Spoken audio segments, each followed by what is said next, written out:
போன முறை 213 பேரை தான் கடந்த அரசு அனுப்புனது. இந்த முறை நாங்க 362 பேர் அனுப்பிட்டோம். இன்னும் அவங்களுக்கு விசாவே கிடைக்கலன்னும் போது அது தவறான தகவல். செப்டம்பர்ல போனவங்க மிஸ் ஆச்சுன்னா முடிஞ்சிச்சு அவங்களுக்கு இந்த வருஷம். இப்போ இன்னைக்கு கூட அமைச்சர் ஒரு பையனுக்கு கிடைக்கலன்னு சொல்லும்போது அவர் ரசீது வைக்கல அப்படின்றாங்க.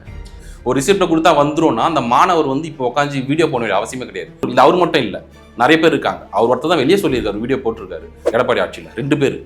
இப்போ 410 பேர் போயிருக்காங்க கடந்த திமுக ஆட்சி மட்டும் 2023 26 வரைக்கும். அப்பனா இதுக்கு எவ்வளோ ஒரு உழைப்பை வந்து போட்டிருக்கோம் திமுக. நம்ம யோசிக்கணும், திமுக வந்து இவ்வளோலாம் பண்ணிட்டு தான் வந்து நம்ம கல்வியில் செலுத்தம்னா ஒரு ஈவெண்ட்டை நடத்துகிறோம். சும்மா ஒரு நடத்திட்டு நம்ம போயிடல. என்னதான் ஆட்சியில் யார் இருந்தாலுமே மாணவர்களுக்கு தெரியும் யாராலும் நம்ம பயன்பெற்றோன்ட்டு அப்படின்னு சொல்லிட்டு இது சோஷியல் மீடியா கொஞ்சம் ட்ரெண்ட் ஆச்சு. ஸோ இதெல்லாம் பார்க்குற ஒரு அரசு இப்போ போயிருக்க 410 மாணவர்கள் இருக்காங்க. அவர்கள் நாளைக்கு ஒரு பெரிய ஆராய்ச்சியாளராக வந்து நிற்கும் போது அந்த கிரெடிட் திமுகவுக்கு போயிடுமோன்ற பயத்தில் அவங்களோட ஃபண்டை நிறுத்தி வச்சிருக்காங்க. Welcome to on record.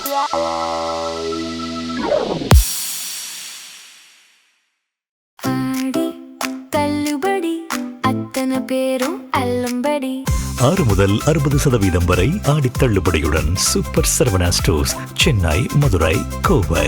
Welcome to on record. இன்றைக்கு நம்மோடு நேர்காணலுக்காக சிறப்பு விருந்தினராக ஏஐ திராவிடியன் நிறுவனர் முனைவர் விக்னேஷ் கிருஷ்ணன் அவர்கள் இணைந்திருக்கிறார். அவரோடு பேசலாம். தோழர் வணக்கம். வணக்கம் தோழர். நேற்றுலேருந்து சமூக வலைதளத்தில் ரொம்ப பரபரப்பாக போயிட்டுருக்கு. கிட்டத்தட்ட ஒரு மாதமாகவே இந்த சிக்கல் இருந்தாலும் நேற்று திருமதி கனிமொழி அவர்கள் மற்றும் மற்ற திமுக தரப்பினர் இதை பேச ஆரம்பித்ததற்கு பிறகுதான் லைம்லைட்டுக்கு வந்திருக்கு. அம்பேத்கர் அயலக உயர்கல்வி உறுதி திட்டத்தின் கீழே தமிழ்நாட்டில் இருக்கக்கூடிய பட்டியலின மாணவர்களுக்கான சிறப்பு நிதியுதவி அளித்து அவர்களை உயர் கல்வி நிறுவனங்களில் பயிற்றுவிப்பதற்காக தமிழ்நாடு அரசு ஒரு ஸ்காலர்ஷிப்பை கொடுக்குறாங்க. அது ஏற்கனவே நடைமுறையில் இருந்தாலும் நிலுவையில் இருந்து செயல்படாமல் இருந்ததை அதிமுக ஆட்சியில் 3 பேர் போன இடத்துல திமுக ஆட்சியில் 100கணக்கானோர் ஒவ்வொரு ஆண்டும் தேர்வு செய்யப்பட்டு அனுப்பப்பட்டார்கள். இப்போ யூகேல ஒரு சட்ட திருத்தம், மாநில அரசு நிதியை ஏற்க மாட்டோம்னு அந்த மாணவர்கள் யாருக்கும் விசா கிடைக்கல. மலேசியாவில் படிக்கக்கூடிய ஒரு மாணவர் கிட்டத்தட்ட பல மாதங்களாக போராடியும் தனக்கான நிதியுதவி வரவில்லை, அமைச்சரிடமே பேசியும் கூட தீர்வு எட்டப்படவில்லை அப்படின்றத புகாரா சொல்றாங்க. இந்த ஆண்டு 2026க்கு எனக்கு அரசுகிட்ட இருந்து எந்த ஒரு ஹெல்ப்பும் வரலை. அண்ணன் வன்னியரசை பார்த்தும் இதை ரெப்ரசன்ட் பண்ணிட்டேன், அவரும் பார்க்குறேன் அப்படின்னு சொல்லியிருக்காரு. இதனால என் ஆய்வு முழுதும் பாதிக்கப்பட்டிருக்கு. இதை எப்படி பார்க்குறீங்க? இந்த அம்பேத்கர் அயலக உயர்கல்வி உறுதி திட்டம் இவ்வளவு நெருக்கடி சந்திப்பதை எப்படி புரிஞ்சுக்க? முதல்ல இந்த திட்டம் வந்து 2003 தொடங்குறாங்க ஐயா. அப்போ வந்து பார்த்தீங்கன்னா அது ஜஸ்ட் ஒரு ஃபார்மாலிட்டிக்கு ஆரம்பிக்கிறாங்க. பெரிய அளவில் அது வந்து மக்களுக்குமே தெரியல. அதில் வந்து படிச்சுட்டு போனவங்களும் ரொம்ப கம்மி, 2-3 பேர் தான். எடப்பாடி ஐயாவோட ஆட்சியிலுமே கூட அதுக்குன்னு ஒரு நிதி ஒதுக்கி அந்த நிதியை கூட ஒழுங்காக செலவு பண்ணலன்னு சொல்லி குற்றச்சாட்டுகள் இருக்குது. அது வந்து வேறு எதுக்கு கொடுத்துட்டாங்க, அம்பேத்கர் அயலக உயர்கல்வி நிதிக்கு கொடுக்கல அப்படின்ற குற்றச்சாட்டுமே அவர் மேலே இருந்துச்சு. 2023 தான் நம்ம திராவிட மாடல் ஆட்சியில் முன்னாள் முதல்வர் ஸ்டாலின் அவர்கள் தான் ஒரு குழு அமைச்சு இதை வந்து எப்படி மேம்படுத்தி கொண்டு போகலான்னு பார்க்கும்போது ஏன் இதில் கம்மியாக சேர்றாங்க அப்படின்னும் போது அவங்க ஐடென்டிஃபை பண்ணுற ஒரு விஷயம் என்னென்னா, வருமான வரி இருக்கு இல்லைங்களா, ஆண்டு வருமான வரி, அதோட உச்சவரம்பை வந்து ரொம்ப குறைவாக இருந்துச்சு. 3 லட்சம் இருந்துச்சு. ஸோ அதை 8 லட்சமாக மாற்றுறாங்க. ஸோ 8 லட்சம் இருந்தால் உங்களுக்கு இந்த 36 லட்சம் உங்களுக்கு வந்து கொடுப்பாங்க. இந்த 36 லட்சம் முழுமையாக நீங்கள் வந்து யூட்டிலைஸ் பண்ணிக்கலாம். ஒருவேளை 12 லட்சம் இருந்தால் 8 to 12 இருந்ததுன்னா 24 லட்சம், அதில் ஒரு 80% அப்படின்ற ஒரு சதவீதம் பண்ணி அது ஒரு குழு அமைச்சு அது ஒரு முறையான ஒரு அனலிஸ் பண்ணி இதை வந்து சும்மா கிடப்பில் ஃபார்மாலிட்டிக்கு என்ற ஒரு திட்டத்தை வந்து முழு வீச்சோட செயல்படுத்த ஆரம்பிச்சு 2023. இதுக்கடுத்து இன்னொரு பிரச்சனை இதில் என்னென்னா, இவங்களுக்கு வந்து கோச்சிங் கிளாஸ், நம்மளுக்கு வந்து டோஃபல், ஜிஆர் அந்த மாதிரி ஒரு 4 என்ட்ரன்ஸ் எக்ஸாம்ஸ் இருக்குது நம்ம வெளியில் போனால். அதுக்கான பயிற்சியுமே நான் முதல்வன் திட்டத்துக்கு கீழே அதை கொண்டு வந்து வருஷத்துக்கு 500 மாணவர்களுக்கு வந்து பயிற்சி கொடுத்தாங்க கடந்த திமுக ஆட்சியில். அப்போ நீ வந்து தகுதி அடைந்து வா காசு தரேன்றது இல்லை, தகுதிக்கும் பயிற்சி நம்மளே கொடுத்து அதுக்கப்புறம் பணமும் கொடுக்குறாங்க. இப்போ டோஃபெல்லாம் நீங்கள் வெளியில் போனீங்கன்னா லட்சக்கணக்கில் செலவு பண்ணணும். அது நமக்கு தெரியும். எல்லா வெளிநாட்டில் போய் நம்ம உயர்கல்வி போகிறோம் அப்படின்னும் போதே அதுக்கு வந்து கோச்சிங்கான செலவு அதுக்கு எப்படி இங்கே நம்ம நீட்டுக்கு வந்து அவ்வளோ செலவு அந்த மாதிரி செலவு பண்ண வேண்டியிருக்கும். அதை முழுமையாக நான் முதல்வன் திட்டத்துக்கு கீழே கொண்டு வந்து 500 மாணவர்களை வருஷத்துக்கு வந்து அவங்க ட்ரெயின் பண்ணாங்க.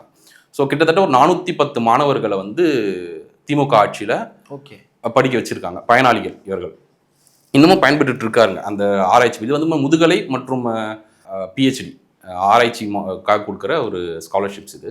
ஸோ எல்லாம் கரெக்டாக தான் போயிட்டு இருந்தது. இப்போ சமீபத்தில் என்னாச்சு அப்படின்னா, யூகே வந்து ஒரு சட்டத்திட்டத்தை கொண்டு வராங்க. என்ன சொல்கிறாங்கன்னா, மாநில அரசு வேண்டாம், அவங்களோட ஒப்புதல் வேணாம், எங்களுக்கு மத்திய அரசுலேருந்து நீங்கள் லெட்டர் வாங்கிட்டு வரணும், மத்திய அரசு மூலியமாக வாங்க அப்படின்ன உடனே இப்போ நிதி வந்து ஒதுக்கியிருக்காங்க. இந்த அரசு ஒதுக்கலன்னு சொல்லலை, அதிக நிதியை ஒதுக்கியிருக்காங்க. 162 கோடின்னு நினைக்கிறேன், எனக்கு சரியா நம்பர்ஸ் ஞாபகம் இல்லை, ஒதுக்கியிருக்காங்க. ஆனால் என்னன்னா இதுக்கு வந்து 386 பயனாளிகள் இருக்காங்க, பயன்பெற போகிறாங்கன்னு சொல்கிறாங்களே தவிர, இப்போ என்னன்னா இவங்க வந்து செப்டம்பரில் அவங்க போனோம் யூகேக்கு வந்து விசா கொடுக்கல.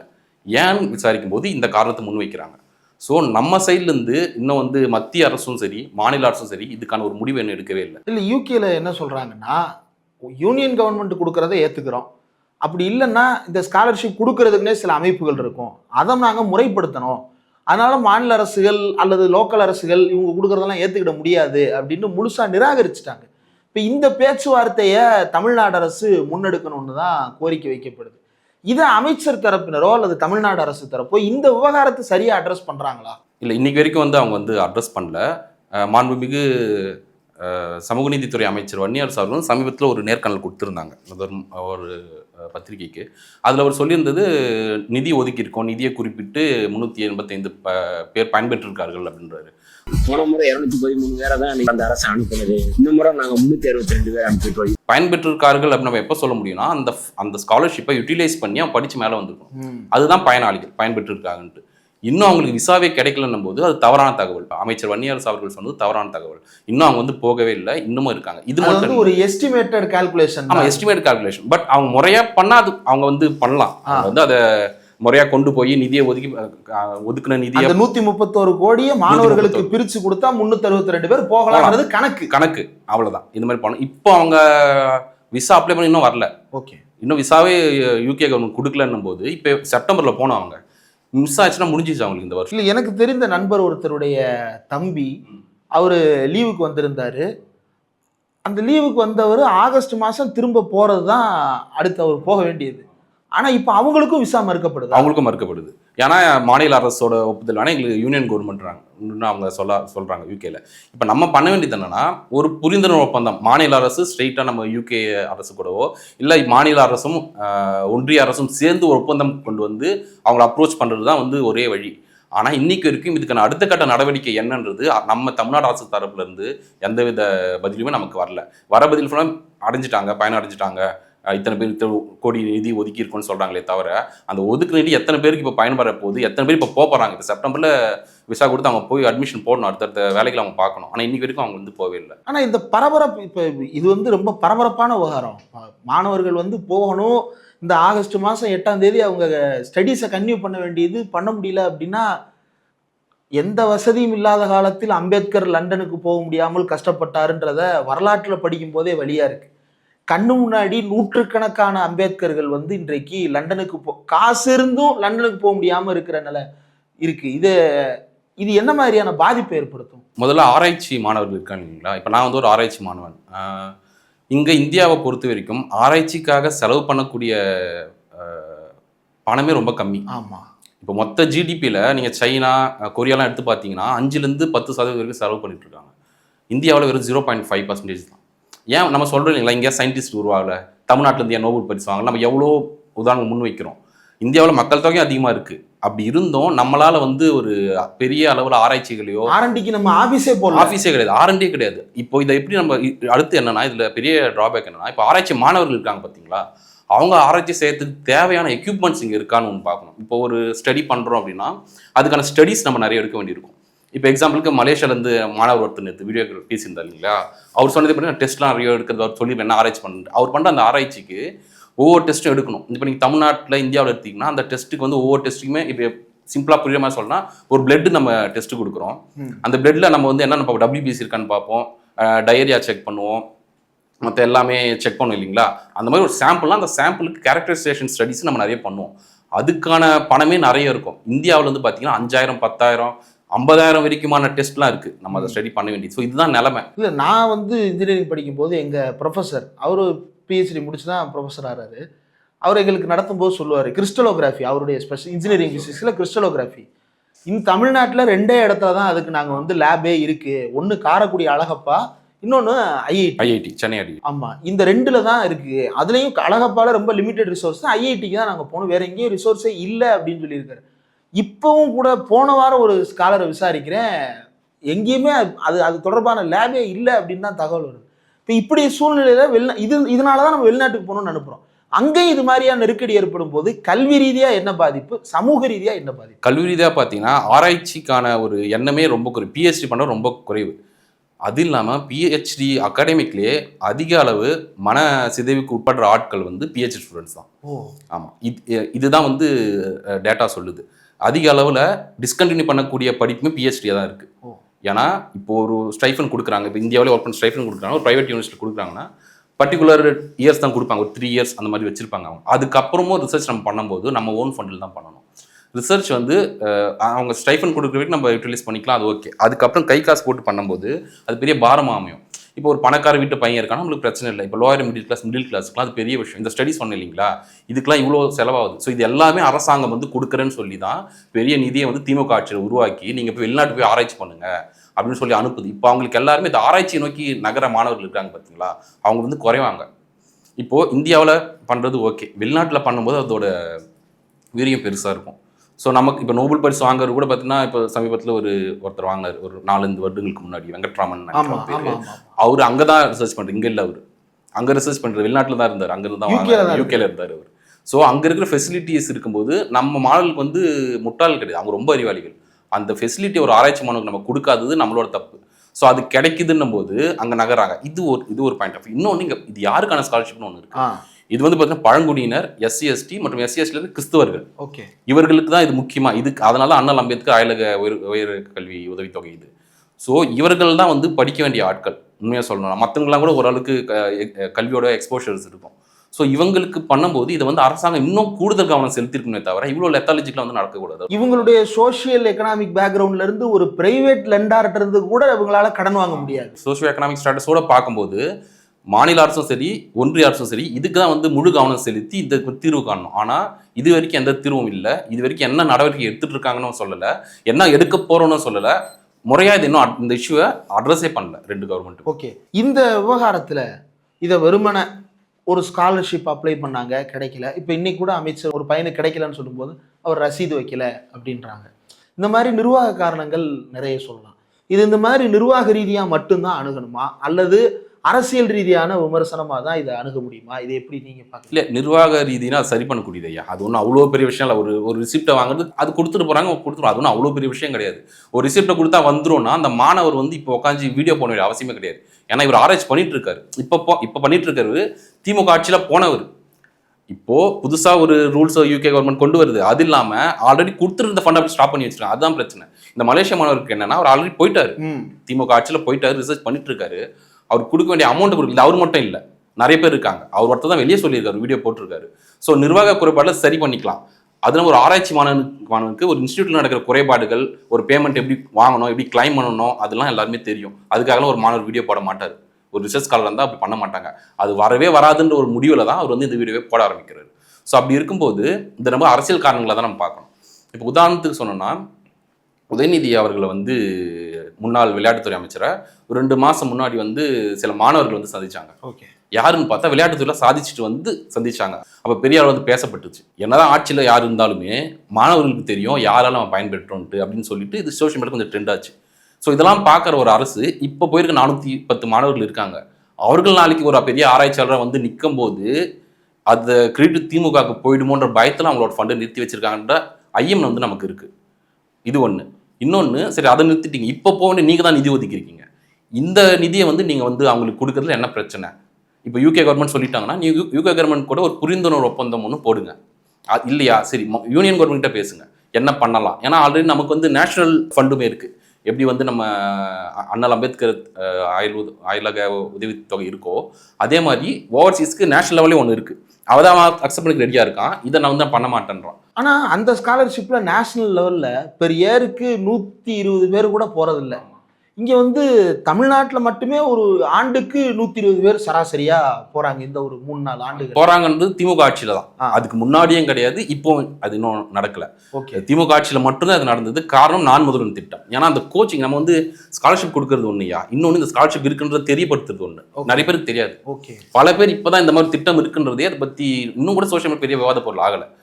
பெரிய இன்டலெக்சுவல் சொல்ல ஆட்களும் சரி எல்லா கட்சியுமே சொல்கிறேன் இதை பற்றி அதிகமாக பேச ஆரம்பிக்கல. ஏன்னா அவங்களுக்கு தெரியாது அது மாதிரி ஒன்று இருக்குன்றது. இப்போ கொஞ்சம் லைம் லைட்டுக்கு வர ஆரம்பிச்சது அந்த மாணவர் பேசுனதும் இப்போதான் கொஞ்சம் கொஞ்சமாக பேச ஆரம்பிச்சிருக்காங்க. ஓகே. ஸோ இதை மக்கள்கிட்ட கொண்டு போய் சேர்த்தது வந்து திமுக தான். அதனால தான் வந்து 410 மாணவர் வராங்க. 2 பேர் போயிருக்காங்க ஐயா எடப்பாடி ஆட்சியில், 2 பேர். இப்போ 410 பேர் போயிருக்காங்க கடந்த திமுக ஆட்சி மட்டும் 2023லேருந்து 26 வரைக்கும். ஓகே. அப்போனா இதுக்கு எவ்வளோ ஒரு உழைப்பை வந்து போட்டிருக்கோம் திமுக நம்ம யோசிக்கணும். அந்த உழைப்பை வந்து அப்படியே மட்டுப்படுத்தி வைக்கிற ஒரு வேலையை தான் இந்த ஆட்சி பண்ணுதோ அப்படின்னு ஒரு சந்தேகம். இதை வந்து சட்டமன்றத்திலையும் சரி, தனிப்பட்ட முறையில் திமுக தலைவர் அன்றைய முதலமைச்சர்கிட்டையும் சரி எடுத்து வைத்ததில் விடுதலை சிறுத்தைகள் கட்சியினுடைய பொதுச் செயலாளர் சிந்தனை செல்வன் அவர்களுடைய பங்கு வந்து ரொம்ப முக்கியமானது. அதே போல முனைவர் துரை ரவிக்குமார் அவர்களும் நாடாளுமன்றத்திலே இது குறித்தெல்லாம் நிறைய தடவை பேசியிருக்கிறார். ஒரு கட்சியினுடைய பொதுச் செயலாளர்களே முன்னெடுத்த ஒரு திட்டம், அதன் விளைவாக தமிழ்நாடு அரசு திமுக அரசு ஏற்றுக்கொண்டு ஆய்வு செய்து செயல்படுத்திய ஒரு திட்டம். அதுல இவ்வளவு பெரிய நெருக்கடி, இதுல விசிகாவினர் இன்னும் அக்கறையோடு செயல்பட்டு இருக்கலாம்னு நினைக்கிறீங்களா? இல்ல அவங்களுடைய செயல்பாடை எப்படி பாக்குறீங்க? ஒரு பக்கம் வந்து 8 அமைச்சர்கள், இது பேச வேண்டாம்னு நினைச்சேன் ஆனா வந்து தவிர்க்க முடியல, 8 அமைச்சர்களுக்கு வந்து பட்டியலத்தை சேர்ந்தவர்களுக்கு இடம் கொடுத்திருக்கிறார்கள். இந்த அரசு தலித் மக்கள் விரும்புகின்ற அரசாக இருக்கிறது. நேற்று கூட ஆதவர்ஜுனா சொல்றாரு, உங்க ஆபீஸ்ல வந்து பெரியார் சிலை வச்சிருக்கீங்களா? எங்க ஆபீஸ்ல பெரியார் சிலை இருக்கு, அம்பேத்கர் சிலை இருக்கு, உங்க ஆபீஸ்ல அம்பேத்கர் சிலை இருக்கா? இப்படிலாம் கேள்வி கேட்கிறாங்க. எங்களுடைய கட்சி அலுவலகத்தில் பெரியார் சிலையும் அம்பேத்கர் சிலையும் இருக்கிறது. ஆனா விசிக இந்த விவகாரத்தை எந்த மாதிரி கையாளுறாங்க, இல்லை எப்படி கையாளணும்னு நினைக்கிறீங்க? எனக்கு தெரிஞ்சு இது வரைக்கும் முனைவர் திருமாவளவன் அவர்கள் இன்னும் இதை அட்ரஸ் பண்ணாரான்னு எனக்கு தெரியல. நான் தேடி பார்த்தது எனக்கு கிடைக்கல, அது தெரியல. இன்னும் விசிகா சார்பாக ஒரு போராட்டமோ ஆர்ப்பாட்டமோ இது வரைக்கும் மாநில அரசியல் மத்திய அரசியல் எதிர்த்து இது வரைக்கும் நடக்கலை. இன்னும் அவங்க வந்து இதை வந்து அவங்க இன்னும் எடுத்து பேசணும். ஏன்னா இந்த திட்டம் யாருக்கானதுன்னு ஒரு விஷயம் இருக்குது. ஸோ நம்ம வந்து இப்போது அவங்க தான் பெருமையாக நம்ம பேசிக்கிறோம், 8 அமைச்சர் கொடுத்துட்டாங்க. 8 அமைச்சர் கொடுக்கறதுக்கே நீங்கள் ரெடியாக இருக்கும்போது அதை விட சாதாரண விஷயம் இது உங்களுக்கு. ஒரு கவர்மெண்ட்டுக்கு 362 கோடி ஒரு விஷயமே கிடையாது. இல்லை, வன்னியரசு அவர்கள் வேற சொல்றாரு சட்டமன்றத்திலேயே, கேட்டு கொடுப்பவர்களுக்கு மத்தியில் கேட்காமலேயே கொடுப்பவர் நம்முடைய முதலமைச்சர் அப்படின்னு. கேளுங்கள் தரப்படும் தான் சொல்றாங்க, ஆனால் கேட்காமலே தருகின்ற ஒரு முதல்வராக தான் நான் வந்து பார்க்குறேன். இல்லை, அது சொல்லிக்கலாம் ஐயா. அது வந்து அவருக்கு தாவேக்காவும் விசிகாவும் இருக்கக்கூடிய அவங்களோட உறவை நம்ம பார்க்குறோம். ஸோ மாறி மாறி புகழ்ந்துக்கிறது அது நடக்கக்கூடியது தான். இந்த நம்ம இது வந்து படிப்பு, நம்மளை ஈகோ சம்மந்தப்பட்டது கிடையாது. ஒரு ஆளுங்கட்சி எதிர்கட்சி நீயா நானா இதெல்லாம் தாண்டி ஒரு கல்விக்காக பண்ணக்கூடிய விஷயம். அது இல்லாமல் ஒடுக்கப்பட்ட மக்களுக்கானது. அதுதான் நம்மளுக்கு ரொம்ப வந்து இதில் வந்து நம்மளுக்கு கஷ்டமாக இருக்கிற விஷயம். நார்மலாக ஒருத்தர் இருக்கிறது வேற இல்லை. ஏன்னா எல்லாருக்குமே சோஷியோ எக்கனாமிக் ஸ்டேட்டஸில் பார்த்தீங்கன்னா போயிட்டு வர்றது ஒரு சாதாரண விஷயமா இருக்கு. ஆனால் ஒடுக்கப்பட்ட மக்களுக்கு சிறப்பாக வந்து இந்த ஆராய்ச்சியில் ஒடுக்கப்பட்ட மக்கள் ரொம்ப கம்மி ஐயா. எஸ்சி எஸ்டி வந்து ரொம்ப கம்மி தான், அதிகமாக கிடையாது. நீங்கள் ஐஐடிலாம் போட்டிங்கன்னா ரொம்ப ரொம்ப கம்மி. ஐஐடிலாம் அவ்வளோ ஃபெசிலிட்டிஸ் இருக்குது. அங்கே எத்தனை பேர் வந்து ஆராய்ச்சி பண்ணுறாங்க? அப்படி போகிறவங்க எத்தனை பேர் படிக்க விட்டுறாங்க? மற்ற மாநிலங்களை கூட எடுத்துங்க, ரோஹித் வந்து விட்டுறாங்க. அப்படி இருக்கும்போது இதை அட்ரஸ் பண்ண வேண்டிய விடுதலை சிறுத்தைகள் கட்சி இன்னைக்கு வரைக்கும் பண்ணாதது வந்து ஒரு பெரிய ஏமாற்றம் தான். ஆனால் முனைவர் திருமாவளவன் அவர்கள் பண்ணுவார்ன்ற நம்பிக்கை எனக்கு இருக்குது. கூடி சீக்கிரம் அதை அவங்க முன்னெடுத்துட்டு போனோம். ஏன்னா எதிர்கட்சியாக இருந்தால் கூட பரவாயில்ல, கூட்டணி கட்சியில் இருக்காங்க, அமைச்சர்கள் பங்கு வகிச்சிருக்காங்கன்னும் போது ரொம்ப சீக்கிரம் இதை வந்து நடைமுறைப்படுத்தக்கூடிய ஒரு இடத்துல தான் விசிக இப்போ இருக்குது. முன்ன மாதிரி இல்லை. திமுக ஆட்சியில் வச்சு நீங்கள் திமுக வந்து அப்பவும் திமுக நீங்கள் சொன்னதை கேட்டு எடுத்து அதை செயல்படுத்தின ஒரு கட்சி தான். இப்போ நீங்கள் சொல்லுங்கள், தாவேக்கா பண்ணுச்சுன்னா அது நல்ல விஷயம் தானே. இந்த நம்ம ஈகோலாம் விட்டுட்டு கல்விக்காகன்னு வந்து இறங்கி இதை பண்ணலாம். இப்போ வரைக்கும் பார்த்தீங்கன்னா எம்பி கனிமொழி அவர்கள் பேசியிருக்காங்க, முன்னாள் பள்ளிக்கல்வித்துறை அமைச்சர் அன்பில் மகேஷ் பேசியிருக்காங்க. இந்த மாதிரி திமுக சார்ந்து எல்லாருமே பேச ஆரம்பிச்சிருக்காங்க. இன்னும் விசிகா சைடில் அதை பற்றி பெரிய ஒரு உரையாடலேன்னு வரல. இதில் தாவேக்கா அரசு நடவடிக்கை எடுக்குமா அப்படின்றத நம்ம பொறுத்திருந்து பார்ப்போம். ஆனால் ஓவராலாக கல்வி சிறந்த தமிழ்நாடு அப்படின்னு நம்ம கொண்டாடுறதுக்கு பின்னாடி இந்த மாதிரியான திட்டங்கள் எல்லாம் சின்ன சின்னதாக அங்கங்கே ஒன்னொன்னா பார்த்து நம்ம செஞ்ச திட்டங்கள். மாறி மாறி அரசுகள் போட்டி போட்டு கொண்டு முன்னேற்றி இருக்கிறார்கள். ஆனால் இப்போ சமீபத்தில் வர்ற தகவல் வந்து நான் முதல்வனுக்கு நிதி ஒதுக்கீடு செய்யப்படுறதில்லை, அதில் ஏற்கனவே வேலையில் இருந்தவர்கள் வெளியேற்றப்பட்டு விட்டார்கள், பயிற்சியாளர்கள் வெளியேற்றப்பட்டு விட்டார்கள், அதற்கான ஃபெசிலிட்டிஸ் எல்லாம் வந்து ஒன்னொன்னா இழுத்து மூடப்பட்டு கொண்டு வருகிறது. இந்த தடவை யூபிஎஸ்சி ரிசல்ட்டில் கூட வந்து மாடல் ஸ்கூல்ஸில் படித்த பலர் அதுக்கப்புறம் இதில் ட்ரெயின் ஆகி ஜேஇ கிளியர் பண்ணதில் மாடல் ஸ்கூல் ஸ்டூடெண்ட்ஸ் இருக்கிறாங்க, நான் முதல்வனில் படித்து யூபிஎஸ்சி கிளியர் பண்ணவங்க இருக்கிறாங்க. இப்படி எல்லாத்துலேயும் பயனாளிகள் இருந்தும் இந்த மாதிரியான திட்டங்கள் வந்து அரசியல் காரணங்களுக்காக மூடப்படுது. இது தமிழ்நாட்டுடைய எதிர்காலத்திற்கு எந்த மாதிரியான பாதிப்பை அல்லது தாக்கத்தை ஏற்படுத்தும் நினைக்கிறேன்? இது வந்து பெரிய அளவு தாக்கத்தை ஏற்படுத்த போகுது. ஏன்னா கடந்த ஆட்சியில் வந்து எதுக்கு அவங்க ஃபண்டு ஒதுக்குனாங்களோ, எதை சரியாக பண்ணாங்களோ, எவ்வளோ விமர்சனம் வந்தாலும் கல்விக்கு அவங்க மேலே வந்து நம்மளால் விமர்சனம் வைக்க முடியாத அளவில் தான் வந்து பள்ளிக்கல்வித்துறையும் உயர்கல்வித்துறையும் வந்து செயல்பட்டுச்சு. உதாரணத்துக்கு சொல்லணும்னா நிறைய ஸ்கீம்ஸ் நம்மளுக்கு நான் முதல்வன் எண்ணும் எழுத்தும் இல்லம் தேடி கல்வி இப்போ விக்னேஷ் நான் கதிர்கிட்ட பேசிட்டு இருக்கேன் இருக்கலாம். அது என்னோட கதாபாத்திரம் தானே. இப்போ என்ன ஓஎஸ்எஸ்சின்னு சொல்லிட்டு ஒரு ஸ்கீம் இருந்துச்சு, அவுட் ஆஃப் ஸ்கூல் சில்ட்ரன் அப்படின்னு சொல்லிட்டு. இது என்னன்னா இடைநிற்ற பள்ளிக்கூடத்தில் இடைநிற்ற மாணவர்கள் வந்து கண்டறிவாங்க. இது வந்து பொட்டன்ஷியல் ட்ராப் அவுட்னு சொல்லுவாங்க. ட்ராப் அவுட் பொட்டன்ஷியல் ட்ராப் அவுட்னா ஒரு 20 நாளுக்கு மேலே வரலன்னா அவன் பொட்டன்ஷியல் ட்ராப் அவுட், 2-3 மாதம் வரலாம் அவன் ட்ராப் அவுட். இவர்களை தேடக்கூடிய பணியும் அரசாங்கம் எடுத்தது. ஒவ்வொரு மாதமும் வந்து பார்த்தீங்கன்னா உங்களுக்கு கலெக்டர் தலைமையில் மீட்டிங் நடக்கும். அங்கே எல்லா டிபார்ட்மெண்ட் இருப்பாங்க, எஜுகேஷன் டிபார்ட்மெண்ட் இருக்கும், பல ஸ்கீம்ஸை பற்றி பேசுவாங்க. ஸோ மாவட்ட ஆட்சியர் தலைமையில் இந்த அவுட் ஆஃப் ஸ்கூல் சில்ட்ரன் ஸ்டூடெண்ட்டுக்கு ஒரு சர்வே எடுத்து எந்தெந்த மாணவர்களும் பார்க்கும்போது, நான் ஒர்க் பண்ண வேலூரில் அணைக்கட்டு பிளாக்ல வந்து பார்த்தீங்கன்னா மாணவர்கள் கேரளாவுக்கு வேலைக்கு போயிருக்காங்க, டீ எஸ்டேட்டுக்கு. அது வந்து மலைவாழ் மக்கள் நான் சொல்கிறது. ஸோ அவங்க அதை வந்து தேடி கண்டுபிடிச்சி அங்கே போயிட்டு அவங்கள கூட்டிகிட்டு வந்து ரெஸ்கியூ பண்ணதும் இருக்குது. அந்த அளவுக்கு ஒர்க் பண்ணாங்க. இது ஒரு பக்கம். இன்னொரு பக்கம் நிறைய ஒரு வீடியோ கூட ஃபேமஸாக போயிட்டு இருந்தது. ஒரு போலீஸ் வந்து ஒரு மாணவர்கிட்ட போய் பேசியிருப்போம், ஒரு பேரண்ட்ஸ் கிட்ட, உனக்கு காலைல சாப்பாடு போடுறாங்கம்மா, இதை பண்ணுறாமா, ஏமா நீங்கள் அனுப்புன்னு சொல்லிட்டு அந்த வீடியோ ரொம்ப வைரல் ஆச்சு. இப்போ வேற வீடியோ வைரல் ஆகிட்டாங்க. இப்போ போலீஸே அடிக்கிற வீடியோ, மாணவரே வந்து ஆசிரியர் அடிக்கிறோ, சமீபத்தோட பாட்டு போட்டு மண்டை வெட்டுற வீடியோ, அது வந்து ஆட்சியாளர் யார் இருந்த பொறுத்து தானே மக்கள் எப்படி இருக்குன்றதை பொறுத்து இருக்கும். ஸோ சட்ட ஒழுங்கு அந்த அளவுக்கு இருக்கு. ஸோ இது இவ்வளோ பண்ணியிருக்காங்கன்னு நான் சொல்ல வரேன். திமுக வந்து இவ்வளோலாம் பண்ணிட்டு தான் வந்து நம்ம கல்வியில் செலுத்தோம்னா ஒரு ஈவெண்ட்டை நடத்துகிறோம். சும்மா ஒரு நடத்திட்டு நம்ம போயிடல, சும்மா ஒரு 2 ஸ்கீமை பண்ணோம் ஃபண்டை ஒதுக்கணும் இல்லை. ஒவ்வொரு ஸ்கீமுக்கு பின்னாடி அவ்வளோ பெரிய உழைப்பு இருக்குது, அவ்வளோ பெரிய துறை சார்ந்த அதிகாரிகள் வேலை செஞ்சு தான் இவங்க வந்து இவ்வளோ கொண்டு வந்திருக்காங்க. இப்போது நடக்கிறது என்னென்னா, எஜுகேஷனுக்கு இவங்க என்ன பண்ணுறாங்கன்றது நம்மளுக்கு தெரியல. இப்போ வரைக்குமே எஜுகேஷன் ஏதாவது புது ஸ்கீம் கொண்டு வந்திருக்காங்களா? இது வரைக்கும் இல்லை. ஸ்டாலின் அவர்கள், முன்னாள் முதல்வர் ஸ்டாலின் அவர்கள் வந்து எக்கனாமிக் கிரைசிஸில் உள்ள வர்றாரு. கிட்டத்தட்ட கொரோனாவில் பல்லாயிரம் பேர் இறந்துட்டு இருந்த சமயத்தில் ஆட்சி வருது அவர் கைக்கு 2ஆம் அலையில். அப்போ இருந்து அந்த எக்கனாமிக் கிரைசிஸ் வந்து முன்ன கொண்டு வந்து இவ்வளோ தூரம் விட்டுட்டு போயிருக்காரு.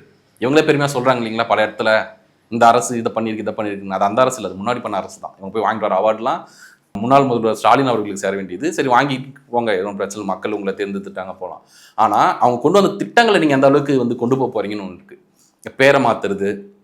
இப்போ பேரை மாற்றுறதுன்னா, இப்போது ஸ்டாலின் அவர்கள் பேரில் இருக்குன்னா நீ மாற்று, சரி ஓகே, உனக்கு பிடிக்கல மாற்று. ஏன்னா இதுக்கு முன்னாடி இருந்தவங்க பண்ணியிருக்காங்க, நாங்கள் பார்த்துருக்கோம், உங்களுக்கு மேலே ஆட்கள்லாம் நம்ம பார்த்துருக்கோம். இந்த பேரை மாற்றுறது, கட்டின பில்டிங்கே அப்படியே வேறு பில்டிங்காக மாற்றுறதுலாம் நம்ம பார்த்தது தான், பிரச்சனை இல்லை. முதலமைச்சர் காலை உணவு திட்டம்னு ஒன்று இருக்கிறாருயா. இதில் முதலமைச்சர்ன்ற பேரில் என்ன பிரச்சனை எனக்கு இது வரைக்கும் புரியல. நீங்களும் முதலமைச்சர் தானே? இல்லை முதலமைச்சர்னும் போது இப்போ நம்ம ஜேடி பிரபாகர் சபாநாயகர் வந்து முதல்வர் ஸ்டாலின் சொல்லிட்டு கொஞ்சம் திக்கி அதுக்கப்புறம் விஜய்னு சொன்ன ஒரு வீடியோ இருக்கும். ஸோ முதல்வர்னாலே அதுக்கு அவர் மைண்டில் இருக்குது, இவர் மைண்டில் அப்படி இருக்கான்னு ஒரு சந்தேகம் இருக்குது. இப்போ முதலமைச்சர் மக்கள் மைண்டில் வந்து ஸ்டாலின் வந்து நல்லா தூக்குறாங்களான்னு தெரியல. ஸோ இந்த மாதிரி நீங்கள் வந்து பள்ளிக்கல்வித்துறை அணுகும்போது, உங்கள் ஈகோக்காக நீங்கள் பள்ளிக்கல்வித்துறை அணுகும்போது கல்வி மேலே உங்களால் வந்து கான்சன்ட்ரேட் பண்ண முடியாது. அதை தான் இந்த அரசாங்கம் வந்து செஞ்சுட்டு இருக்கு. கலைஞர் வெப் சீரிஸ், அதனால தான் இடையில கதிரை வந்து ஞாபகப்படுத்தினேன். தாம் தமிழ்நாட்டு அரசாங்கத்தினுடைய திட்டங்களை ஆய்வு செய்யறதுக்காக கதிர் தொடங்கிட்டு சில ஆச்சரியமான தகவல்கள் வந்து அவரை வந்து ஒரு வியப்படைய வைக்கிறதோட அந்த ஃபர்ஸ்ட் எபிசோடு முடிந்தது. அடுத்த எபிசோடு எப்போ வெளியிடுறீங்க? அடுத்த எபிசோடு வந்து வெள்ளிக்கிழமை ஐயா. இது வந்து 2 வீக்ஸ் ஒன்ஸ், ஒரு ஃப்ரைடே ரிலீஸ் ஆச்சுன்னா அதுக்கு அடுத்த ஃப்ரைடே விட்டுட்டு அடுத்த ஃப்ரைடேல ரிலீஸ் பண்ணுற மாதிரி தான். ஓகே. ஏன்னா அதுக்கான ஃபண்டுன்னு ஒன்று இருக்குது. இது வந்து பொதுவாக இப்போ சீரியல் வெப் சீரிஸ் அப்படின்னா, இப்போ நாங்கள் அமேசான் பிரைம் இதெல்லாம் பார்க்குறோம்னா முன்னாடியே எடுத்து முடிச்சிடறாங்க, அதுக்கப்புறம் அதை ஷெட்யூல் பண்ணி வச்சிடறாங்க, அது பாட்டுக்கு ரிலீஸ் ஆகிட்டு இருக்கும். நீங்கள் அந்த மாதிரிலாம் பண்ணுறது இல்லையா? அந்த மாதிரி பண்ண நான் வந்து ஜியோ ஸ்டார் ஃபாலோ பண்ண ஆரம்பிச்சிட்டேன். அவங்க என்ன பண்ணுவாங்கன்னா வீக்லி எபிசோட்ஸ் அது மாதிரி ரிலீஸ் பண்ணுவாங்க. ஏன்னா இப்போ ஏஐல பண்ணுறது ஒன்றும் நேரம், நம்ம இப்போ புதுசாக நிறுவனம் தொடங்கி இருக்கிறதுனால, எட்டெக் ஸ்டார்ட் அப் இருக்கிறதுனால அதுக்கான வேலைகளும் போயிட்டுருக்கு, அதுக்கான கன்ஸ்ட்ரக்ஷன் ஒர்க் போயிட்டுருக்கு.